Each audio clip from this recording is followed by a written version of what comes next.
வாழ்க வையகம், வாழ்க வையகம், வாழ்க வளமுடன். அருளாசன் அருள் தந்தை வேதாத்ரி மகரிஷி அவர்களும் ஒட்டுமொத்த மகான்களும் இறைநிலையும் என்னுள் சூக்குமமாக எழுந்தருளி இன்றைய நாள்காட்டி வரிகளுக்கான கவிவரிகளையும் அதற்கான விளக்கத்தையும் சிறப்பிக்க வேண்டுமாய் சங்கல்பம் மேற்கொள்கிறேன்.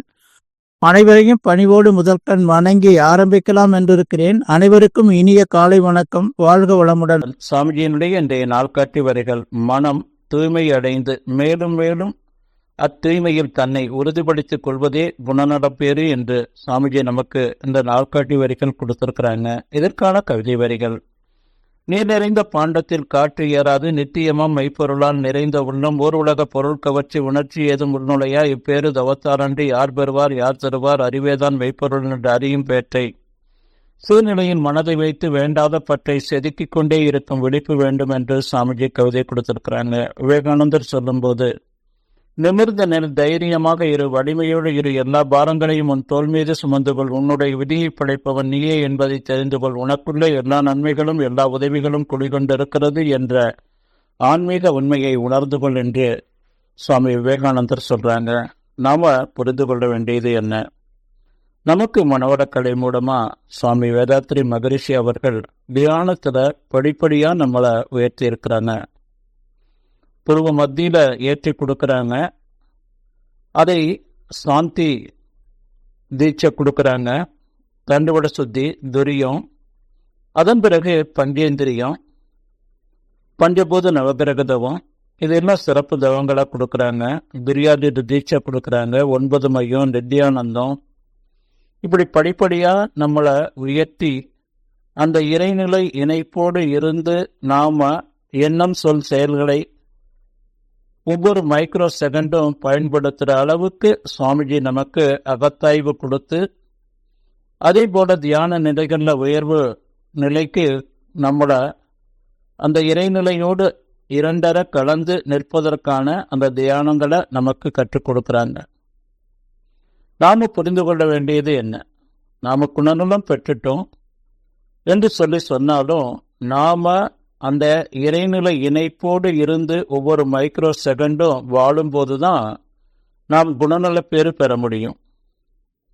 நாம தியான நிலை வாழ்க்கையாக நம்முடைய மூலாதாரத்திலிருந்து துரியம், அதே போல பேரியக்க மண்டலம், சுத்தவெளி, நாம அந்த சுத்தவெளி இணைப்போடு நாம எப்பவுமே இருந்தோம் அப்படின்னு சொன்னா நம்முடைய மன அலைச்சூழல் அந்த இறையொத்த தன்மையான 1-3 என்று சொல்லக்கூடிய டெல்டா வேவ்லே இருக்கும். அப்போ இறையினுடைய அனைத்து சக்திகளின் கடலாக இருக்கக்கூடிய இறைவனுடைய சொரூபம் நமக்குள்ள விளங்க ஆரம்பிக்கும். நாம ஒவ்வொரு மைக்ரோ செகண்டும் என்ன செய்யணும்னா தியான வாழ்க்கையாக மாற்றிக்கொள்ளணும். மௌனமா இருக்கணும். தற்சோதனையோடு நாம வாழ பழகும் போது குணநல பேரு நமக்கு எப்பவுமே நிலைத்திருக்கும்.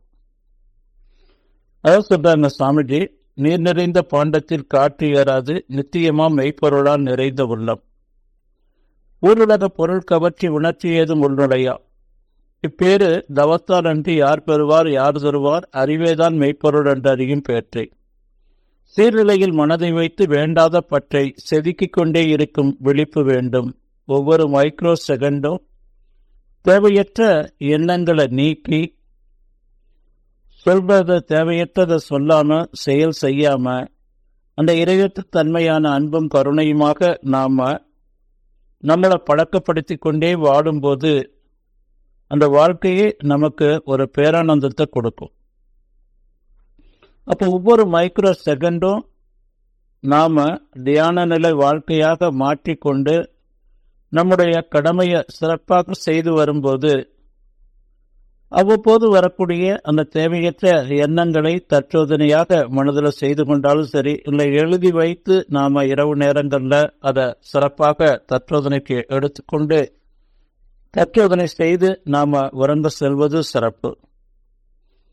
நம்ம ஆக்னையில மனம் வைத்து வாடும்போது ஞான இந்திரிய கர்ம இந்திரியங்கள் அளவு முறை கிடைக்கும். துரிய நினைவோடு நாம துரியாதீத இணைப்போடு வாழும்போது எண்ணம் சொல் செயல்கள் இறையத்து தன்மையான அன்பும் கருணையோடு நமக்கு எண்ணுவோம், சொல்லுவோம், செய்வோம். அப்போ நாம தவம், மௌனம், தற்சோதனை என்ற அளவில் ஒவ்வொரு மைக்ரோ செகண்டும் எல்லா மகான்களும் வாழ்ந்த அந்த வழி, நம் வேதாத்திரி மகரிஷி உட்பட ஒவ்வொரு மகான்களும் இன்று புகழுடம்போடு இருக்கக்கூடியவங்க அனைவருமே இந்த நிலையில வாழ்ந்து தன்னுடைய வாழ்நாள் முழுவதும் இறை பணியை சிறப்பாக செய்து இன்றும் புகழுடம்போடு இருக்கிறாங்க. நாம நம்மளை அந்த நிலையில எப்பவுமே தவம், மௌனம், தற்சோதனை என்ற அளவில் நாம இருந்து குணநல பேறு பெறுவோம் என்று சொல்லி நன்றியோடு நிறைவு செய்து கொண்ட இன்றைய சிந்தனையை வாழ்க வளமுடன், வாழ்க வளமுடன், வாழ்க வளமுடன்.